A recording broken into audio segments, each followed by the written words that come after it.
କଥା କ'ଣ କି ସାଙ୍ଗମାନେ, ଯଉ ତ ଉଦୁ ଉଦିଆ ଖରା। ଏଇ ଗଲା କାଲି ମୁଁ 1.5 ମାଣ କ୍ଷୀର ସିଝେଇଥିଲି ଯେ ସବୁ ଛିଡ଼ିଗଲା। କେତେ ଆଉ ସେ ଚିନି ଘଣ୍ଟା ଛେନା ଖାଇବି।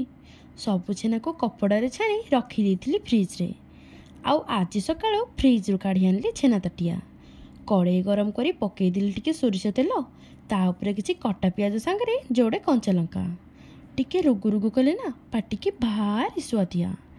ଏବେ ହାଲକା ଟିକେ ଲୁଣ ପକାଇ ପିଆଜକୁ ଟିକେ ଭାଜି ଚାଲିଲି। ଆଉ ତାପରେ କ'ଣ, ପିଆଜ ନାଲି ହେଲାକୁ ପକାଇଦେଲି ସବୁ ଛେନା, ଆଉ ତାକୁ ଭଲ ଭାବରେ ଦେଲି ଓଲଟେଇ ପଲଟେଇ ଆଉ ସଲଟେଇକି ଭାଜି। ଆଉ ଏଇଠି ଆମର ରେଡ଼ି ହେଇଗଲା ଛେନା ଭୁଜିଆ। ଆଉ ସେ ପଖାଳ ସାଙ୍ଗରେ ହଉ କି ରୁଟି ସାଙ୍ଗରେ, ସତରେ ସାଙ୍ଗମାନେ ଭାରି ସୁଆଦିଆ। କଂସେ ପଖାଳ କୁଆଡ଼େ ଉଡ଼ିଯିବ ବିଲକୁଲ ବି ଜାଣି ହେବନି। ତ କ'ଣ କହୁଛନ୍ତି ସାଙ୍ଗମାନେ, ଗୋଟେ ଥର ଆପଣମାନେ ବି ବନାନ୍ତୁ ନା ଛେନା ଭୁଜିଆ।